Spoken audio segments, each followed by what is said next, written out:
Assalamualaikum warahmatullahi wabarakatuh. Soal jawab pengubatan Islam. Baik, kita buka dengan Ummul Kitab Al-Fatihah. A'udzu billahi minasy syaithanir rajim. Bismillahirrahmanirrahim. Alhamdulillahi rabbil alamin. Ar-Rahmanir Rahim. مالك يوم الدين إياك نعبد وإياك نستعين اهدنا الصراط المستقيم صراط الذين أنعمت عليهم غير المغضوب عليهم ولا الضالين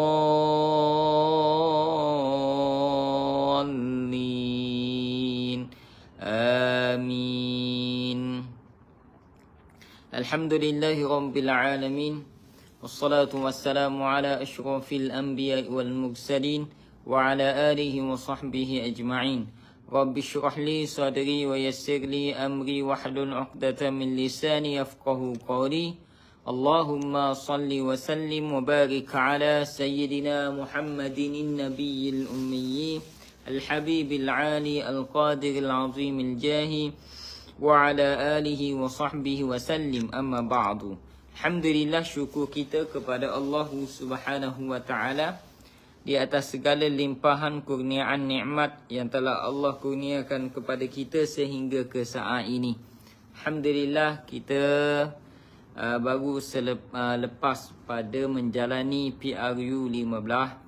Semoga-moga kita kekal istiqamah di atas jalan ketaatan, jalan ibadah kepada Allah Subhanahu wa ta'ala, dan bersyukur atas nikmat yang Allah Subhanahu wa ta'ala kurniakan kepada kita dalam negara kita ini, insya-Allah. Tuan pada rahmat Allah Subhanahu wa ta'ala, pada pagi ini kita bukan nak bercakap soal politik negara kita, tapi kita nak bercakap soal pengubatan Islam. Okey, pengubatan Islam. Jadi kaedah pengubatan Islam. Tuan-puan kalau ada soalan boleh tanya pada ruangan komen, saya akan baca. Saya jawab soalan semua dulu. Waalaikumsalam warahmatullahi wabarakatuh wa maghfiratu wa ridwanu. Tuan-puan yang baru masuk tolong share dahulu. Moga-moga bermanfaat kepada mereka lah, kenalan-kenalan kita di luar sana. Bantu share. Tuan pada rahmati Allah Subhanahu wa ta'ala, saya kongsikan kepada tuan-puan seperti biasa, kita yang baru bangun daripada tidur ini, ada yang sedang menuju ke pejabat, ke tempat bekerja, semoga dipermudahkan oleh Allah, semoga rezeki diberkahi oleh Allah Subhanahu wa ta'ala. Saya pun baru habis bertugas hari ni, bertugas di masjid.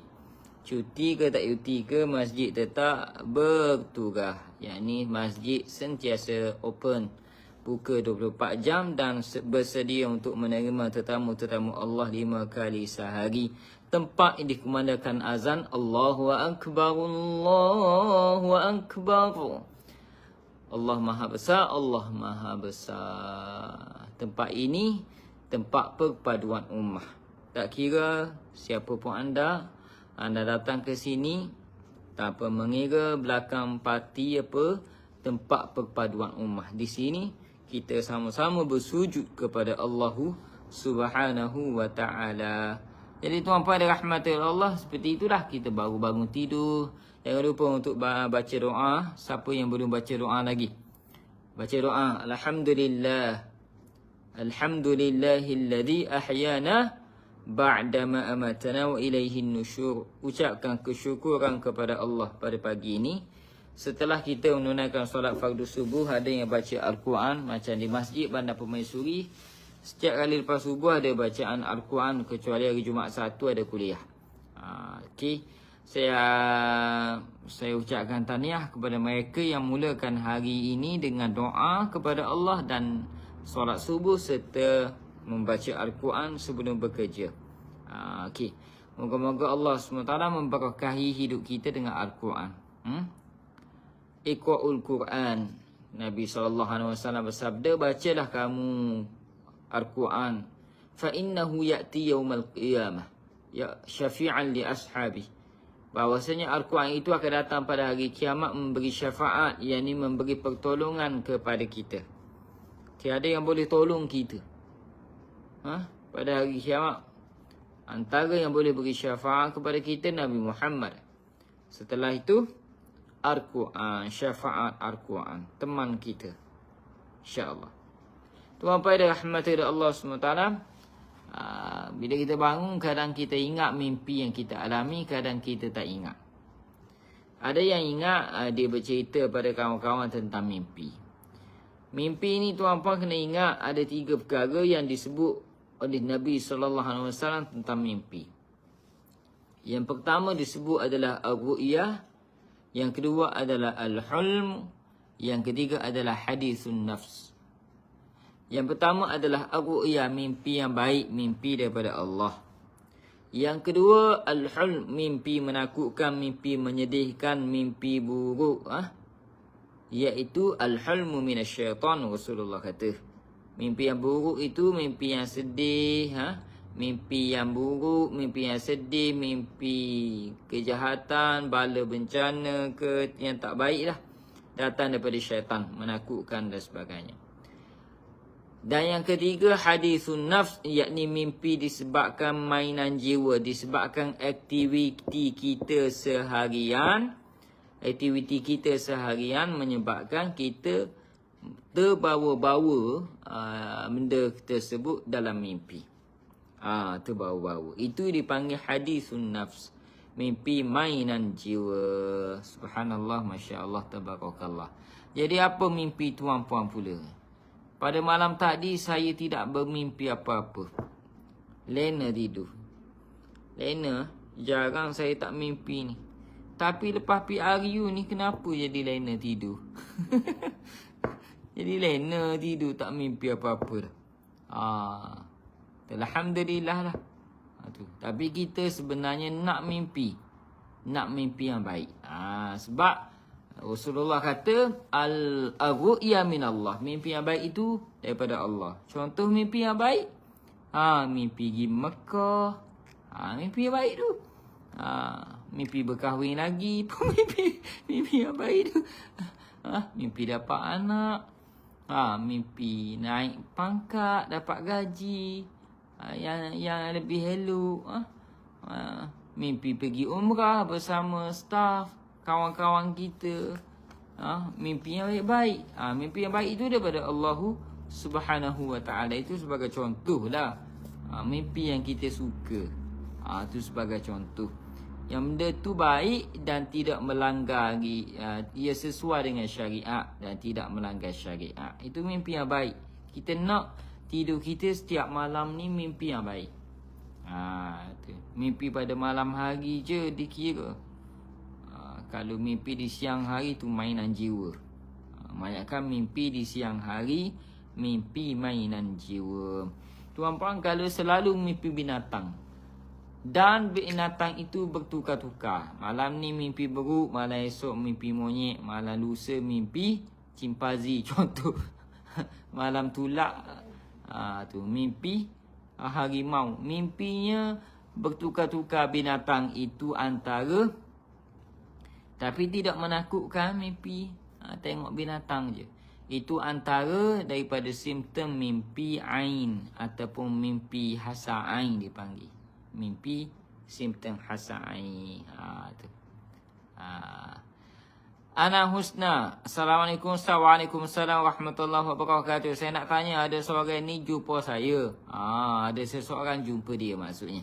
Dia panah kat mana? Kena tanya. Panah kepala ke? Panah hati ke? Panah jiwa? Yelah, musim PRU ni ada orang yang panas lepas PRU ada. Tanya dia panas kat mana tu? Panah badan ke? Kat belakang badan ke? Kemaluan ke? Perut ada. Ada orang panah di kemaluan saja. Ada orang panah di dada saja. Ada orang panah di muka saja. Ada yang panah di belakang saja ada. Jadi kena tanya panas kat mana. Jadi ada orang jumpa dia panas dan gelisah tengok saya. Orang tu akan panas dan gelisah tengok awak, Ana Husna. Apa maksudnya? Maksudnya yang pertama, orang tu ada pendamping.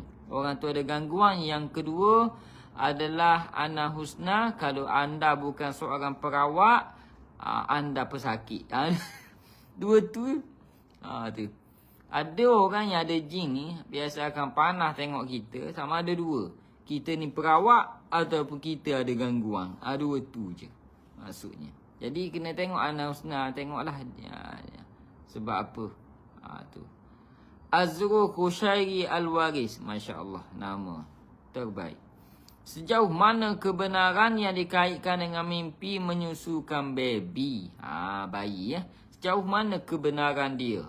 Jauh. Sehingga ada yang buat kajian letak 90%. Dan ianya termasuk dalam bab tajribah alim ulama yang dikaji dia beratus tahun dikaji tentang mimpi bayi ini dikaitkan. Contoh kita baca soalan dia dulu.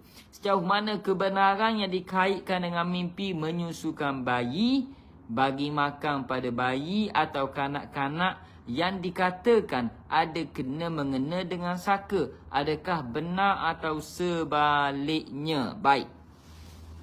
Bagi orang yang tidak ada gangguan, di ruqyah tak ada gangguan, sejarah keturunan tak ada gangguan, tapi dia mimpi bayi, adakah ada saka? Tidak. Kena tengok dulu tuan dia.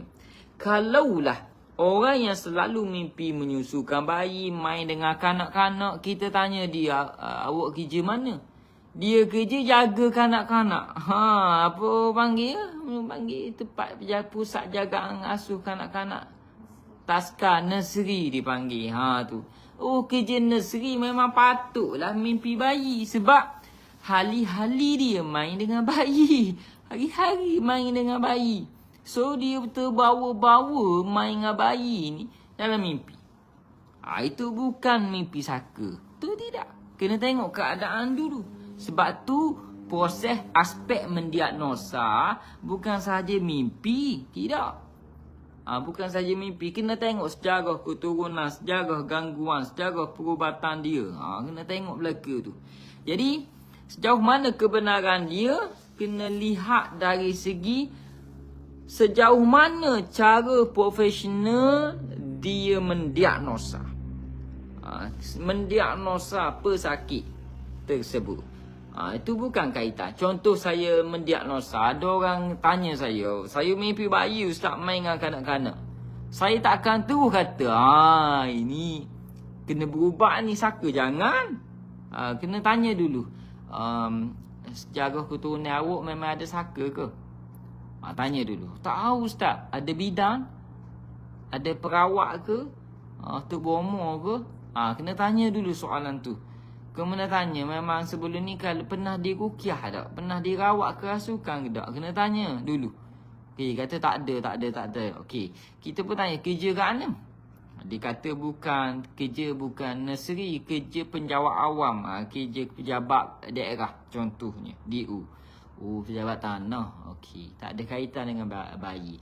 Okey, kita tanya, dah kahwin? Dah. Okey, dah. Ada anak? Kita kena tanya soalan tu walaupun sensitif. Dah ada anak belum? Belum ustaz. Berapa lama dah kahwin? 9 tahun. 9 tahun tak ada anak. Dalam hidup 9 tahun ni memang teringin ke nak dapat anak? Memanglah teringin nak dapat anak. Siapa kahwin tak nak anak? Memang ada yang kahwin tak nak anak setahun 2 tahun je. Lepas tu dapat anak. Ada yang merancang 3 tahun lepas kahwin baru nak dapat anak. Apa? 2 bulan lepas kahwin dah mengandung. Ada. Itu memang biasa. Yalah ni 9 tahun tak dapat anak. Memanglah orang 9 tahun dia memang nak anak dan sebagainya. Jadi orang mengatalah, orang kata dia tengok kawan-kawan dia cakap kait dengan anak dan sebagainya. Jadi dia teringin nak anak tu, mainan jiwa dia anak dan sebagainya. Dia pun buat rawatan dan sebagainya anak. Kesuburan dah cek belaka dah. Jadi dia pun tidur mimpi main dengan kanak-kanak bayi. Itu kan saka. Itu hadisun nafs, mainan jiwa. Jadi jangan cepat-cepat tekat saka. Okey. Yang soalan dia, sejauh mana kebenarannya dikaitkan dengan mimpi menyusukan bayi bagi makan pada bayi. Kanak-kanak dikatakan dia kena mengena dengan saka. Itu bila kita diagnos keturunan dia ada bidan, ada perawak, ada bomoh. Dan pernah diruqyah kerasukan. Baca ikrar pemutuh pun ni. Lalu tangan macam ni. Tangan macam ni. Kadang tangan macam ni. Dia jadi tangan macam ni. Ni maksud dia saka pengasih. Ni. Ni. Okey. Saka pengasih. Ini. Dia akan getar gini. Baca ikrar pemutuh getar dua ni. Dua jari ni. Jari. Jari ni satu. Jari ni satu. Dua jari ni akan getar biasanya. Tu. Biasaannya. Tapi kena diruqyah. Jadi bila kita tanya pula mimpi untuk mengukuhkan dia ni betul saka, memang kebanyakannya 90% menyusukan bayi, beri makan pada bayi, kanak-kanak main dengan kanak-kanak, itu ada kena mengena dengan saka. Bila dia ada kaitan dengan gangguan dia, bila dia ruqyah, ada aspek-aspek lain pun berhubung kait dengan aspek diagnosa yang lain, baru kita boleh kata saka. Bukan senang. Jadi seorang peruqyah, perawat perlu mahir teknik mendiagnosa pesakit. Bukan meneka-neka, mengagak-agak, rasa-rasa. Tak boleh. Dia kena tepat teknik mendiagnosa tersebut. Catat, ada borang, kusu. Okey, seperti mana yang telah tajribah alim ulama', ini telah dibuat kajian oleh alim ulama. Okey. Jadi kita boleh tengoklah perawat tu profesional ke tak. Kita boleh dengar cara dia diagnos pun. Kalau kita tengok dalam media sosial, ramai yang salah dalam mendiagnos.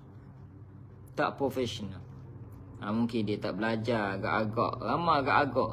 Kebanyakan kes saka, tapi banyak perawat akan kata sihir. Tu ke sihir, tu ke sihir. Aduh. Jadi tuan-tuan tak boleh. Tak boleh menuduh perawat pula buat fitnah. Perawat pula menuduh. Perawat pula beri penyakit maknawi, penyakit jiwa kepada follower ataupun pesakit dia. Ni. Boleh kata perawat yang bodoh lah. Boleh kata gitu lah. Kena belajar lagi lah. Kena belajar. Saya pun masih belajar lagi. Kemudian kita perawat syar'i ni kena dinilai.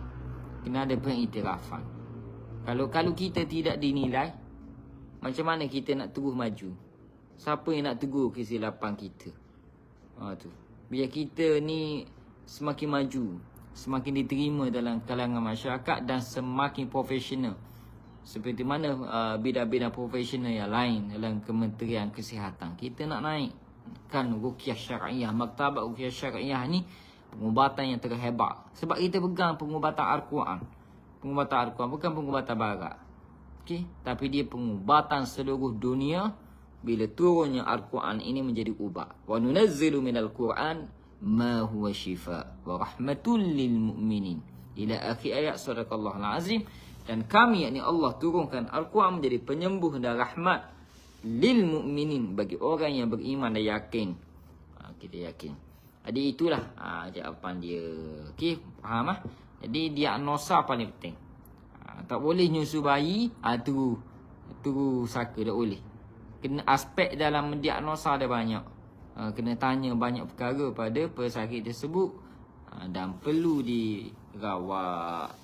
Dan perlu dilihat apakah responnya. Jadi tuan-puan dirahmati oleh Allah, makna daripada menyusukan bayi bagi orang yang ada gangguan saka, menyusukan bayi bagi makan pada bayi, seperti bayi tu dalam kesusahan, tak ada orang nak ambil, nak jaga, kita pun ambil jaga, kita ringi. Itu adalah tipu daya jin, dan ia membawa erti membelai kasih sayang, mendekati bayi tersebut ke tubuh kita, seperti kita menerima dia, kita mengasihi dia, kita menjaga dia. Itu. Kerana itu dia simbolik kepada gangguan jin yang mendampingi, menyayangi, mengasihi. Ini perlindungan, penjagaan dan sebagainya. Okey. Noriha Puan. Assalamualaikum Ustaz. Waalaikumsalam warahmatullahi wabarakatuh. Wa maghfiratu wa ridwanuh. Hakim. Kalau orang kena santau. Santau tu termasuk dalam bab sihir. Santau tu salah satu jenama dalam jenama-jenama. Pakaian kan banyak jenama, tapi dia adalah pakaian. Al-Rah, jenama. Bulan bintang, tu jenama je. Yang pasti ianya pakaian. Begitu juga dengan santau, tu jenama dia. Yang pastinya ianya sihir. Gitu. Kena santau boleh ke santau sembuh tanpa lakukan rawatan tepuk? Boleh. Boleh. Kenapa tak boleh? Cukup, sebab sembuh ni bukan kerana tepuk. Sembuh tu dengan izin Allah. Mutlak penyembuhan itu milik Allah Subhanahu wa ta'ala. Cukup dengan rawatan biasa, bacaan doa dari ayat-ayat syifa, santau akan sembuh sepenuhnya. Dia tak boleh bacaan saja, tuan-puan. Di dalam kaedah pengubatan ni ada 3. Bacaan, kaedah, bahan. 3, tuan-puan. Baru okey. Baru perfect. Pertama, bacaan. Yang kedua, kaedah yang digunakan pakai. Yang ketiga adalah bahan yang digunakan sebagai alat bantu. Jadi 3 ini, tuan-puan, perlu. Pertama, bacaan doa dari Al-Quran dan doa syifa. Itu perlu. Kemudian kaedah kena. Kaedah. Kalau kaedah tepuk-tepuk, kita tak nak tepuk, minta orang lain tepuk. Ataupun kita tepuk diri sendiri, tempat sakit apa. Kaedah tu kena. Ataupun macam santau sihir. Sihir ditanam. Sihir tu ditanam depan rumah. Jadi kaedahnya kena kita hapuskan buhul tu. Kena cari buhul tu, kena gali, kena batalkan, hapuskan, lupuskan. Okey? Itu kaedah kena. Okey, selain pada bacaan, kaedah. Yang ketiga adalah bahan. Bahan yang kena pakai. Contohnya sihir dimakan.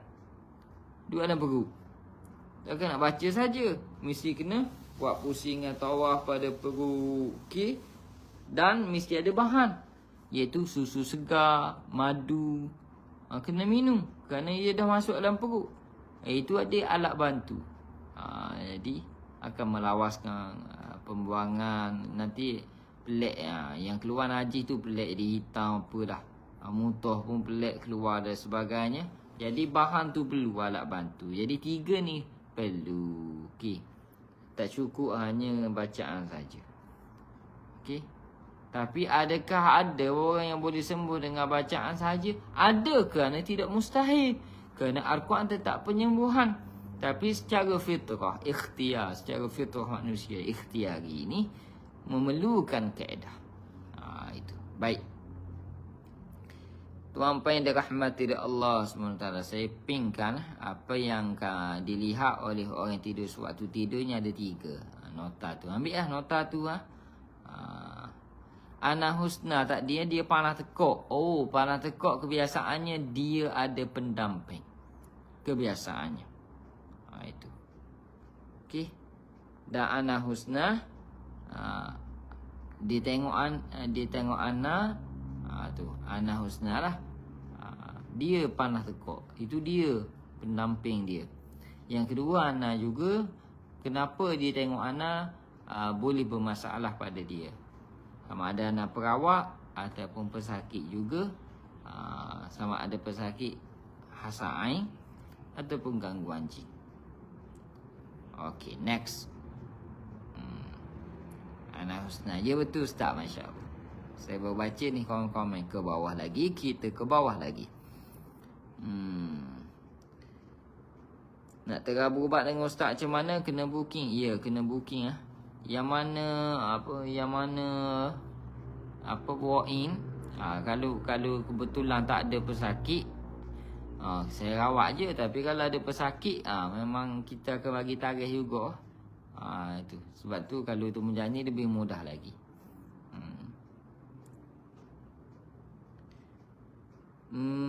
InsyaAllah sistem untuk booking online akan siap sebentar masa lagi. Sabar menunggu. InsyaAllah. Ustaz apa daripada Syak Wana 5 ni. Ustaz, apa amalan doa kiranya kita terpisah? Gaduh dengan orang yang kita sayang. Gaduh sayang kenapa bergaduh? Rapat-rapatkan. Ada sihir pemisah. Kalau ada sihir pemisah, kena rawat. Batalkan buhulnya. Musnahkan tujuannya. Lupuskan pengaruhnya. Itu yang perlu, bukan berpisah. Dan dalam rawatan cumanya mungkin ada doa lembutkan hati atau sebagainya, Ustaz. Pertama, orang yang terkena sihir ini dia ada ikatan buhulnya yang menyebabkan kita menjadi bengong. Selagi ikatannya belum dibatalkan, selagi itulah pengaruhnya kuat ada. Okay. Kadang kita baca doa je, doa tak putus-putus. Tapi secara ikhtiar untuk kita memutuskan pengaruh sihir, perlu buhu. Kita hapuskan buhu. Ini Rasulullah SAW pernah terkena sihir. Sejarah hidup Rasulullah. Disihir oleh Labib bin Al-Asam. Tukang sihir terhebat Yahudi. Bangsa Yahudi. Tuan-puan, Rasulullah pun terkena pengaruhnya. Hanya terkena pengaruh hisi. Rasulullah tidak terkena pengaruh maknawi, yakni jiwa. Tidak, pengaruh hisi saja. Pening kepala. Jadi ingat tak ingat. Jadi tuan-puan dirahmati oleh Allah. Kalau Rasulullah pun terkena pengaruhnya. Lalu setelah Rasulullah membatalkan buhulnya, barulah hilang pengaruh tersebut. Rasulullah rasa baru sihat kembali. Kita lagilah kena. Itu. Jadi kerana itu kena tahu jenis sihir pemisah. Pemisah tu tujuan. Jenisnya apa? Masuk ke mana? Dalam badan, keluar badan buhu tu. Dia kena rawat. Tapi soalannya ditanya amalan atau doa. Okey. Amalannya adalah mengamalkan surah Taha ayat 1 hingga 5. Bismillahirrahmanirrahim. Taha ma anzalna 'alaikal Qur'ana litashqa illa tadhkiratan liman yakhsha tanzilan mimman khalaqal arda was samawati al-'ula ar-rahmanu 'alal arsy istawa. Sadaqallahul azim. Surah ayat 1 hingga 5, baca berulang kali 7 kali. Kemudian angkat tangan berdoa kepada orang yang kita sayang tersebut. Kemudian selawatlah banyak-banyak. Istighfar banyak-banyak dan rapatkan ukhuwah. Jangan putuskan silaturahim. Okey? Itu cara dia. Hadapi. Jangan lari daripada masalah. Hadapi ya. Muka tebal pun hadapi. Orang yang hadapi masalah akan lebu. Orang yang lari daripada masalah akan tertimpa masalah lain. Okey, tuan-tuan rahmati Allah. Seterusnya, Siti Dijah. Kalau siang hari kita nampak tanduk hitam, lepas tu ada cahaya sikit kuning-kuning duduk di tepi TV. Jarang orang siang hari nampak tanduk hitam ni. Nampak kat mana tanduk hitam tu? Ada cahaya sikit kuning-kuning duduk di tepi TV. Cahaya kuning apa duduk di tepi TV ni? Kita ada gangguan dekat mata ke? Belum tentu kerana boleh jadi disebabkan faktor cahaya dan sebagainya TV tersebut. Sebab siang hari campur dengan cahaya matahari lagi, cahaya LCD TV tu lagi, screen TV tu. Lepas tu selalu nampak kelibat ular. Kalau nampak kelibat ular ni termasuk dalam bab gangguan dah tu. Mimpi ular, terus buka mata nampak ular besar hitam, lepas tu hilang, Masya Allah. Mimpi ular, terus buka mata, nampak ular besar, hitam, lepas tu hilang. Masya Allah. Itu di antara tasyakul. Tasyakul bangsa jin ke alam manusia berbentuk ular. Ular warna hitam. Itu kebanyakan. Adakah sihir? Belum. Belum. Jangan kita tunggu kata sihir. Belum lagi. Tapi itu termasuk dalam bab gangguan. Maksudnya dia ganggu dalam mimpi dan nampak. Okey, buat macam ni tuan-puan. 2 jari. Baca ayat ini. Pertama adalah baca surah Yasin ayat 9. Waja'alna min baini aydihim sadda wa min khalfihim sadda fa'aghshaynahum fahum la yubsirun. Sapu. Baca 7 kali. Niat semoga Allah lindungi mata daripada segala benda-benda yang tak baik. Lindungi. Depan atau belakang. Okey. Bukan dengan kita ambil masuk daripada ayat tu supaya mata kita dah tak nampak, tak dapat melihat. Bukan jadi buta. Supaya kita tak dapat melihat perkara yang buruk. Wa min khalfihim sadda, baini aidihim sadda, wa min khalfihim sadda. Depan kita pendinding, belakang kita pendinding. Jadi pendinding mata kita. Itu. Jadi sebab tu kita buat. Ada orang tegur saya, Ustaz baca ayat surah Yasin 9 tu Ustaz faham makna tak? Oh, menasabah tanya. Mestilah kita tadabbur maknanya. Kamu tu baca dok tafsirnya. Itu masalahnya. Tadabbur tak? Kalau faham makna secara secara maknanya sebenar tanpa melihat tafsir, kita akan dia pun takut. Ustaz faham dah mana? Baca tu jadi buta mata. Apa pula jadi buta? Aduh. Baca tafsir ayat tu. Okay. Tu antara boleh dibuat. Satu lagi ayat, tak ingat dah. Kemudian boleh baca ayat ni. A'udzubillahi minasyaitonirrajim. Innahu yarakum huwa wa qabiluhu min haitsu la tarawnahum. Min haitsu la tarawnahum. Min haitsu la tarawnahum. Baca 7 kali. Tiup. Sapu. Tu. InsyaAllah tak akan nampak benda buka-bukan lagi. Buka application Quran je. Saya tak ingat ayat tu. Siapa ingat ayat? Innahu yarakum huwa wa qabiluhu min haitsu la tarawnahum. Siapa ingat? Siapa ingat ayat tu? Buka application Quran je. Siapa ingat boleh komen. Ya Allah, buka application Quran. Mana? Buat apa ni?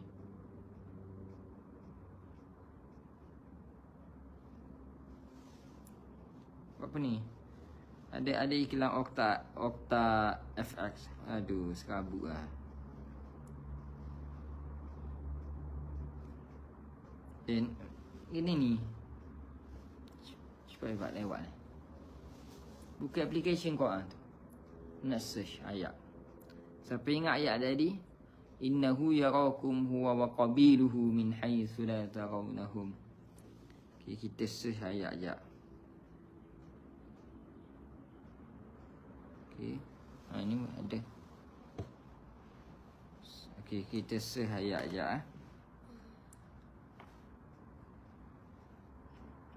Keyboard tak ada ayat ni. Mana? Tak ada Arabik. Innahu sekejap tuan-tuan. Saya hafal tapi tak ingat ayat berapa. Biasa dah tuan-tuan.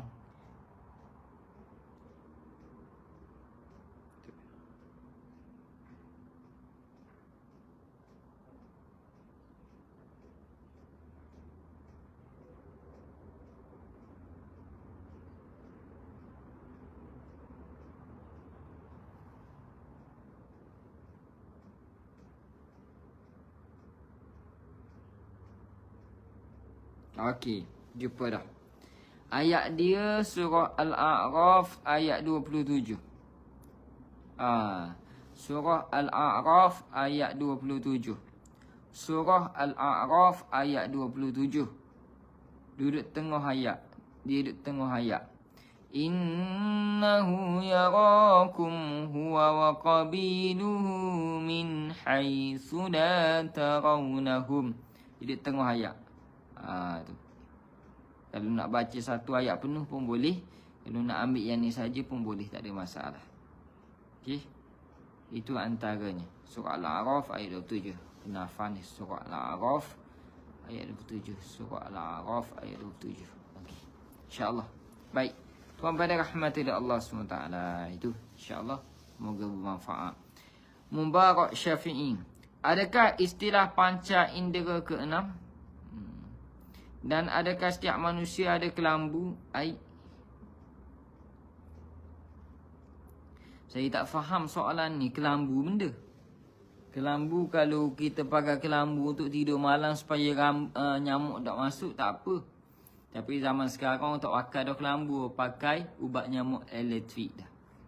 Kalau saya pakai boho je.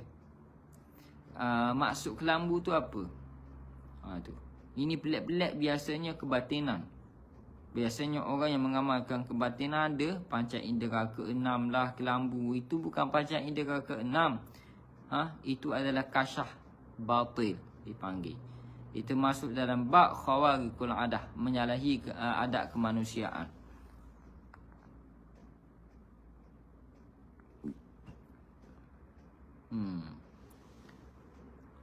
Azrul Kushairi. Kemah padat jawapan Ustaz terhadap pertanyaan saya. Terima kasih sangat-sangat Ustaz. Sama-sama kasih. Sebenarnya tak padat lagi tu. Kalau nak padat masuk kelas lagi padat. Baik. Terima kasih yang bantu saya cari ayat tadi. Terima kasih. Rini Hanida. Betul ke orang yang amalkan ayat ruqyah ni bila dekat dengan orang yang ada gangguan akan rasa tak selesa? Doktor. Orang yang amalkan ayat-ayat ruqyah ni bila dekat dengan orang yang ada gangguan ke, orang yang tak ada gangguan ke, dia tetap tenang. Tenang je. Orang yang ada gangguan tak tenang. Orang yang ada gangguan akan resah gelisah. Jadi kalau orang yang mengamalkan ayat ruqyah bila duduk dengan orang ada gangguan dan sebagainya, dia pula rasa resah gelisah, tak tenang, itu bukan perawat yang syar'i. Itu ada masalah dalam pengamalan dia. Jadi sebab kita amalkan ayat-ayat ruqyah ke ayat-ayat apa ke, niat kita untuk rahmat Allah. Rahmat ni kasih sayang, ketenangan, kesejahteraan daripada Allah. Jadi bila kita ngamalkan ayat Quran, kita sejahtera. Kita diberkahi. Kita tenang. Ala bizikrillah tatma'innul qulub.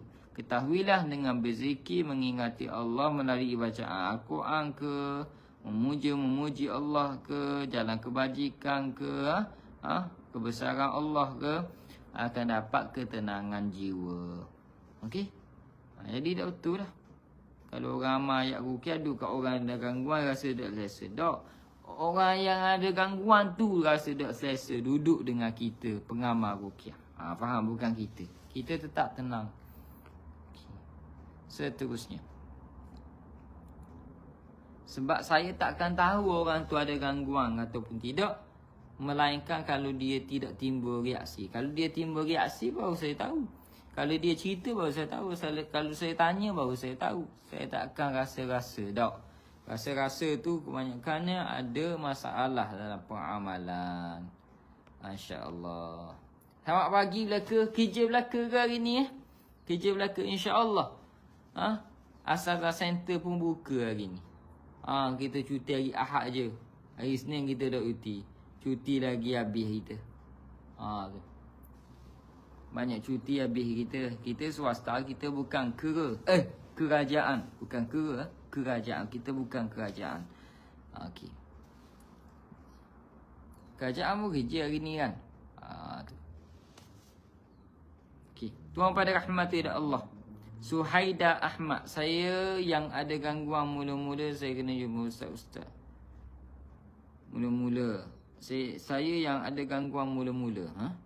Saya kena jumpa ustaz-ustaz, anak-anak tahfiz bukan setakat tak selesa, tapi terus jadi jerit. Muka saya jadi sengit sebelah. Ni kalau jumpa pelajar tahfiz ke orang yang mengamalkan Al-Quran, orang yang ada gangguan tu rasa tak selesa. Bukan budak tahfiz tu rasa tak selesa, ataupun bukan perawat. Perawat relax je. Terima kasih bagi testimoni. Ana Husna, terima kasih Ustaz, sangat jelas. Sama-sama kasih.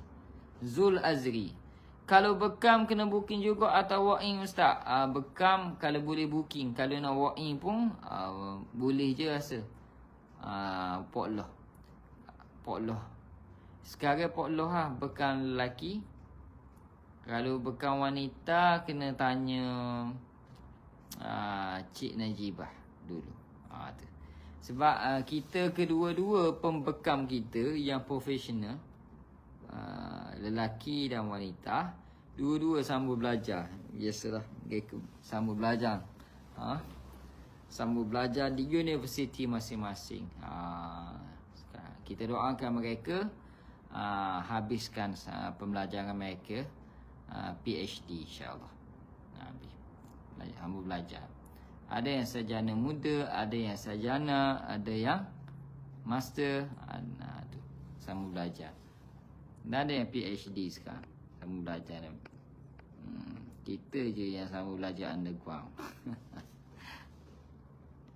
Ayah Farhana, macam mana nak cari buah yang ditanam? Itu memang penjelasan yang memerlukan masa 2 jam untuk memberi penjelasan. Ya, bukan macam mana nak cari buah yang ditanam. Pertama, betul ke orang tu kena sihir ditanam? Situ dulu. Betul atau tidak orang tu terkena sihir ditanam? Jadi, nak tahu betul kena tengok simptomnya ada atau tidak. Dia biasa simptomnya 4 ke atas. Simptom kakinya bermasalah daripada pinggang ke kaki, mencocok-cocok kaki, gigi picit doktor tak ada apa, selalu mimpi berkaitan dengan kubur, selalu mimpi berkaitan dengan najis, selalu mimpi berkaitan dengan tempat berpijak lah, tanah-tanah ditanam ni dalam tanah. Okey. Jadi tuan pada rahmat dari Allah SWT, barulah kita kena pasti dulu betul atau tidak. Okey. Macam mana nak cari? Yang pertama, berjalan. Pesakit sendiri berjalan, niat untuk cari buah sihir. Semoga Allah memandunya. Okey, sambil berjalan, sambil baca surah Al-Falaq An-Nas saja. Di mana tempat rasa tarikan kaki, rasa berat kaki, gatal dan sebagainya, tak dapat berjalan, pijak kat situ jadi menangis, nak kerasukan, gali di situ. Biasanya dia paling dalam pun 2 jengkal je paling dalam. Dia takkan terlalu dalam. Biasa saya gali sejengkal dah jumpa dah. Biasa. Cuma kita jaranglah buat live jumpa benda-benda mengarut ni. Kita tak nak tunjuk sebenarnya kepada orang benda-benda mengarut macam ni. Kita tak nak tunjuk benda-benda yang menyebabkan tuan-puan rasa hebatnya sihir ni. Kita nak tuan-puan nampak kebesaran Allah, bukan kebesaran alat, makhluk, pengaruh daripada makhluk. Tu. Itu. Sebab kita takut fitnah, kadang kita tak buat live. Banyak benda dah kita gali jumpa. Tulang babi pernah jumpa, minyak mati bunuh pernah jumpa, air mani pernah jumpa, tulang belulang pernah jumpa. Benda lagi, taik banyak-banyak pernah jumpa. Ataupun barang pesakit sendiri, macam subang dia pernah hilang. Kita gali tepi rumah dia, jumpa subang 14 tahun hilang. Jumpa, Allahu Rabbi. Hilang tempat lain, jumpa tepi rumah. Adalah kisah dia tu. Baik. Omar Rani, banyak yang soalan. Ustaz, saya sarap mengandung. Maknanya perempuan lah ni. Okay. Dah masuk anak kedua. Tahniah. Masa isteri dalam isteri saya, okey. Isteri saya sarap mengandung dan masuk anak kedua. Tahniah. Masa isteri dalam tempoh mengandungkan anak pertama, tak pernah berlaku isteri kerasukan, menangis teresak-esak dan hilang kewarasan, masya-Allah. Tapi nak melahirkan anak kedua ni sering kerasukan. Kalau sendirian dan tubuh badan sakit yang pelik. Sakit kat tangan, kat kaki berpindah-pindah. Adakah itu juga salah satu jenis gangguan dan apa cara atasinya Ustaz? Pertama kena diagnos isteri dulu. Saya tak dapat nak kata lagi jenis sakitnya apa. Tapi saya kena dapatkan juga laporan doktor. Tapi tadi tu mengatakan pernah kerasukan, sakit tangan kaki berpindah-pindah. Sakit macam mana kat tangan kaki tu? Adakah kebah, ketar, mencocok, sejuk? Tu. Ini kebanyakannya adalah dia bukan sihir ya. Ini kebanyakannya adalah dia termasuk dalam bab gangguan jin. Cuma bab gangguan jin tu kita tak kenal pasti lagi sama ada jin pecinta, jin nak saka, pendamping, tu intiqam, balas dendam, kita tak pasti lagi. Tapi yang pastinya termasuk dalam bab gangguan jin. Bukan sihir gini ya, bukan sihir. Itu. Jadi cara nak atasinya adalah senantiasa diruqyah. Isteri tersebut kalau boleh ruqyah. Suami ruqyah pun bagus. Ambil buku ruqyah, niat untuk ruqyah isteri, baca je. Tu baca je. Tangan letak di perut lagi baik. Tangan letak di perut, tangan kanan baca je. Ataupun di atas kepala. Kalau dia kerasukan agresif, kita jarakkan diri kita dan kita baca, pastikan dia dengar. Pastikan dia dengar je. Nak jadi apa biar dulu, tapi pastikan tak ada benda tajam, benda yang boleh mencederakan. Semua sekali kunci dalam store. Kunci dalam store semua. Takut agresif. Okey. Kau nak baca je. Baca je sampai habis. Sampai dia lemah, kadang dia pun pensang. Dia pensang pun baca je. Fokus pada bacaan sampai habis. Habis bagi minum air dan sebagainya. Kejutkan dia kembali. Buat pula esok. Itu cara untuk atasinya. Cara untuk atasinya lagi adalah isteri kena banyakkan istighfar kepada Allah dan banyakkan selawat. Serta amalkan 3 ku. 3 ku 3 kali sehari. Pagi, 3 kali sehari petang, 3 kali sehari malam. Okey. InsyaAllah. Baik tuan-tuan yang dirahmati Allah, kita pukul apa dah? Sekarang adalah 7.46. Saya kena masuk kerja dah ni. Masuklah kerja. Jabat ni, jabat bilik imam. Tapi kena masuk kerja satu lagi pula. Kerja rawat orang pula. Sekejap lagi. Faizah Nordin, saya nak tanya hari tu saya mandi air mawar yang beli dengan Ustaz. Terima kasih sudi pilih jenama kami. Lepas mandi badan saya rasa serang sejuk. Air mawar, air bunga ros air mawar ni. Rasa serang sejuk dan sakit-sakit. Kenapa ya Ustaz? Okey. Faizah Nordin, bila kita ada gangguan, bila kita mandi air mawar adalah salah satu yang kita boleh campur dalam air mandian kita. Dan air mawar salah satu yang menjadi asbab jin tersebut alergik, sakit pada badan-badannya bila terkena air mawar. Kerana ada jin dalam badan kita, ada pengaruh gangguan, kerana tu bila mandi seram sejuk rasa. Kebanyakan yang merasa seram sejuk adalah dia bukan sihir ya. Dia adalah jin pendamping ataupun saka ataupun pecinta. Sakit-sakit kenapa? Yang pertama, ada pengaruh dalam badan, yakni jin tu duduk dalam badan. Maka kalau boleh diruqyah dahulu sebelum mandi. Kemudian baru mandi. Okey, baru mandi. Lepas mandi, okey, timbul lebam-lebam apa, sapu pula bam bidara, dia akan hilang. Sapu bam bidara dan minum kalau boleh air teh bidara. Kalau tak ada, minum susu, kemudian minum madu. Okey. InsyaAllah akan makin okey. Itu. Baik. Dan nak lebih okey lagi, air mawar tersebut dicampur dengan daun bidara. Itu lebih baik. Sebut bidara tu daun bidara lah. Boleh campur sedikit. Kemudian tapih mandi. Ada yang tak tapih kan? Ana husna. Saya baru faham yang Ustaz cakap. Betul lah. Yang panas tengok saya tu nak bawa saya pergi berubat dekat dia berubat. Jangan. Dia kata kena mandi bunga lah saya. Nak berubat tu kena bawa duit agaknya 50 lebih. Jangan. Itu kebanyakannya kita tak tahu tempat tu syari'nya atau tidak. Yang menjadi masalah, ada pesakit yang tak ada gangguan jin pun. Dia gangguan biasa asal air je. Bila pergi merawat dengan perawat yang doktor, dok main dengan jin, dia balik ada gangguan jin. Dia pula kena gangguan jin. Asalnya tak ada. Jangan main-main. Bukti dia apa? Kawan yang tengok Ana Husna tu, dia boleh rasa ada gangguan. Dia tekuk dia. Bermakna dia ada pendamping. Dia juga ada gangguan. Jangan. Pastikan perawat yang bertauliah.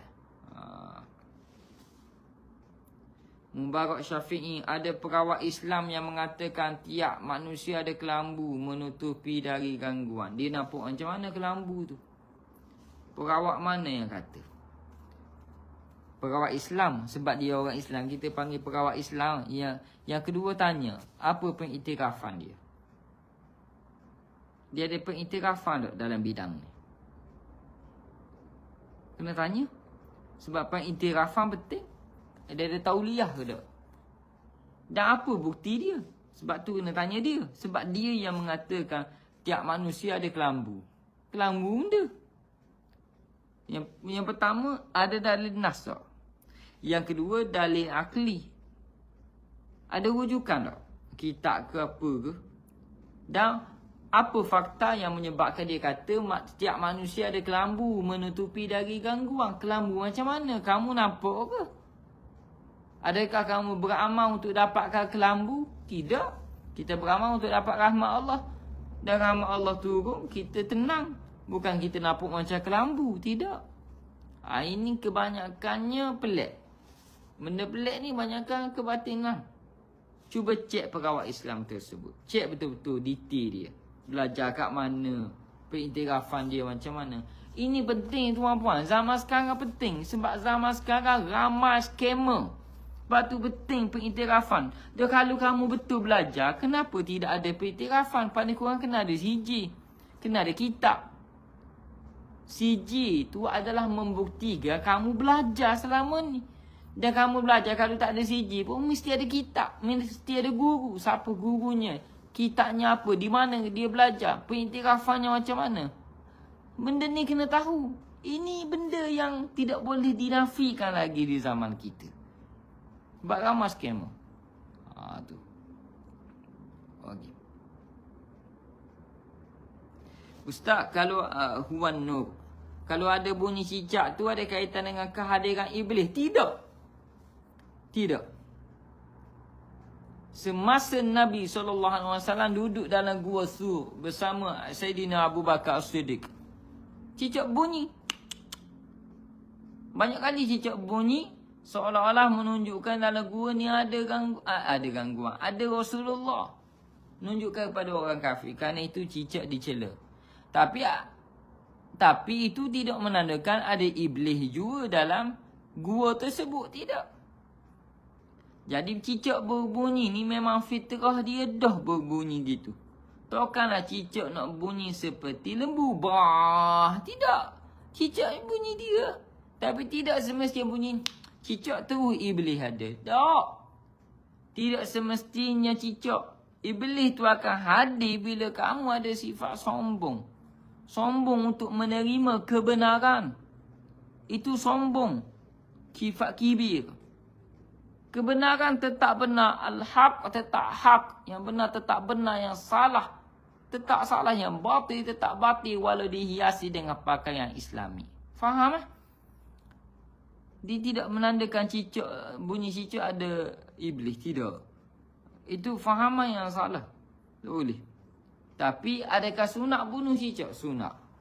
Terutama malam Jumaat. Okey. Ramai zaman sekarang perawat klaim bukan-bukan.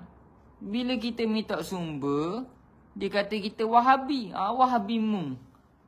Sikit-sikit Wahabi. Sikit-sikit Wahabi. Rotik duk zikir. Wahabi, Wahabi, Wahabi, Wahabi. Orang zikir la ilaha illallah wahdahu la syarikalah. Lahul mulk wa lahul hamd. Yuhyi wa yumit. Wa huwa hayyun la yamut. Biyadihil khair. Wa huwa ala kulli syai'in qadir. Dia duk zikir Wahabi, Wahabi, Wahabi. Quran duk baca. Kitab rujukan tak ada. Buat hukum membabi buta. Label orang sedap. Kita kepada dia taksub. Mulalah terasa hati. Dia kata kita macam-macam tak apa. Ini dia punya orang sombong. Untuk menerima kebenaran. Kita ada hujah. Kita ada sumber kesahihan. Kita ada fakta. Bahkan ada kajian saintifik. Tak dapat nak terima kebenaran tersebut. Itu sombong. Sombong yang sebenar tak dapat terima kebenaran. Seperti iblis. Tak dapat terima kenyataan Allah menjadikan Adam sebagai pengganti khalifah atas muka bumi. Tak dapat nak terima kebenaran tersebut. Lalu dia dahaka pada Allah. Jadi kita jangan jadi seperti iblis lah. Kita yang sombong tu, iblis hadir walaupun tak ada cicak. Faham? Kamu lebih teruk daripada cicak kalau tak dapat terima kebenaran. Masya Allah. Astaghfirullah. Wal'iyadu billah. Awilah. Ustaz, adakah sama? Ustaz, adakah sama ada sihir atau saka? Kalau tiap kali saya tengok muka orang yang saya tengok berubah air muka. Ada kala gelap dan keruh atau merah. Ni nyata bukan khayalan. Masya Allah, tabarakallah. Awilah. Tu.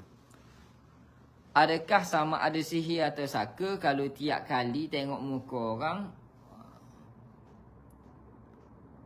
yang saya tengok berubah air muka? Berubah air muka siapa? Ada kali gelap dan keruh atau merah. Ni nyata bukan khayalan. Maknanya kamu tengok orang, kamu nak menentukan sama ada ianya saka atau sihir sebab berubah air muka. Air muka kamu ke muka dia. Sama ada muka kamu atau muka dia tak. Berubah jadi gelap, keruh atau merah. Minta maaf saya sebut. Benda-benda gini dia bukan suatu kelebihan. Dia panggil kasyaf batil. Mukasyafah batilah. Dia kalau kasyaf sahih, dia tidak akan terjadi setiap hari, setiap minggu, setiap bulan. Tidak.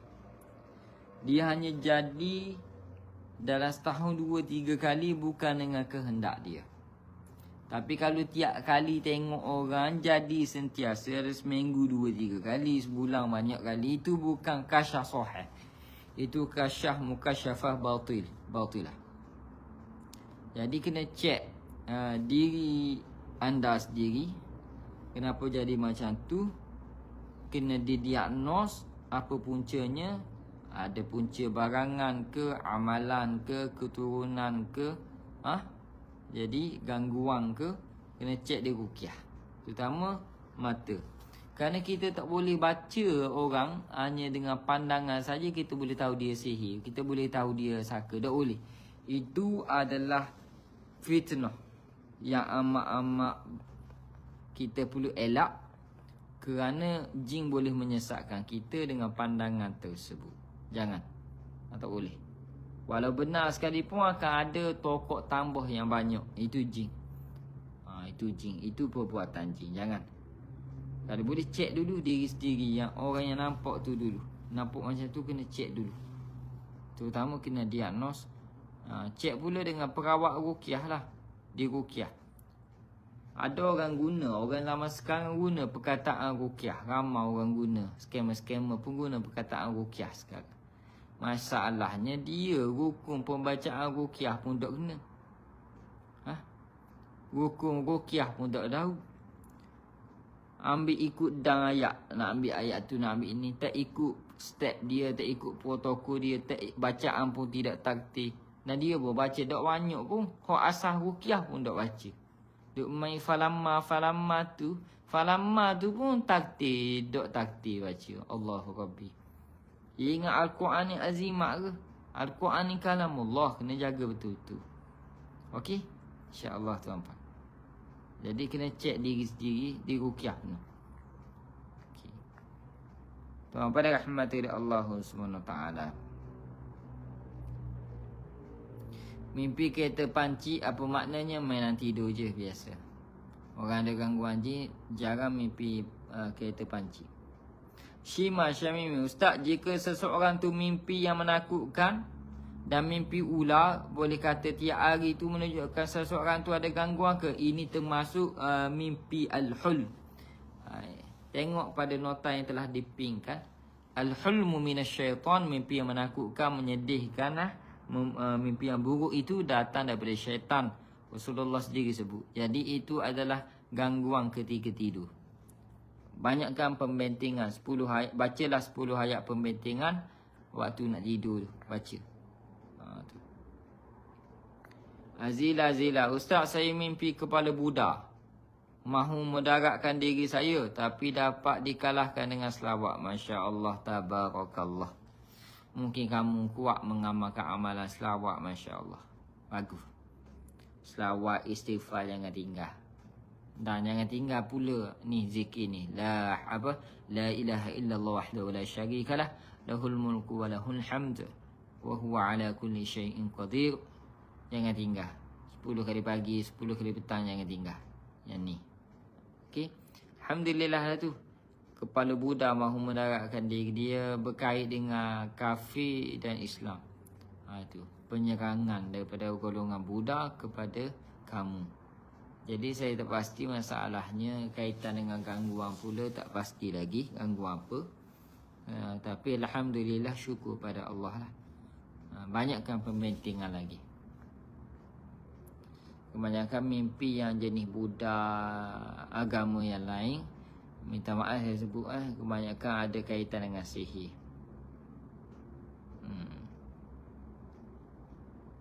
Baik, tuan-tuan yang dirahmati oleh Allah Subhanahu Wa Taala.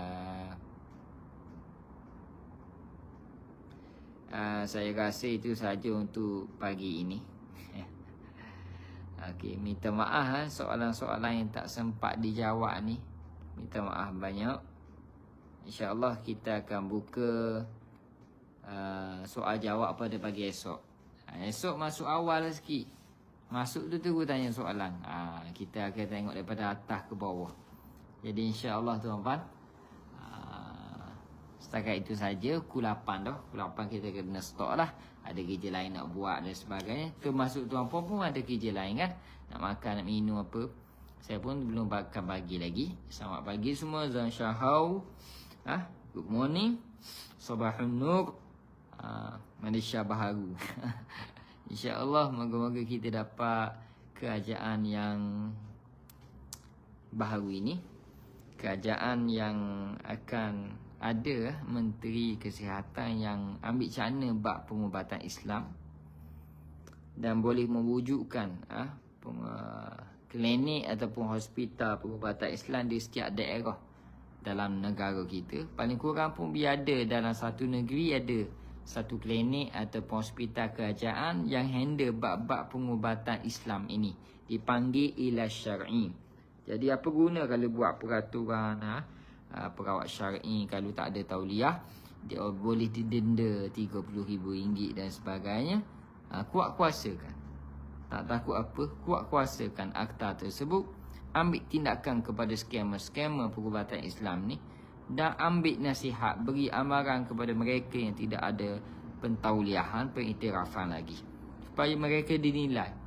Barulah terjaga kaedah-kaedah pengubatan Islam ini ila syar'i ini mengikut garis panduan syariat dan mengikut etika protokol yang telah ditetapkan oleh pihak KKM dan GPK, yakni Jabatan Pembangunan Kemahiran Malaysia dalam bab pengubatan Islam ilaj syar'i ini, insya-Allah. Okey, jumpa lagi pada lain masa.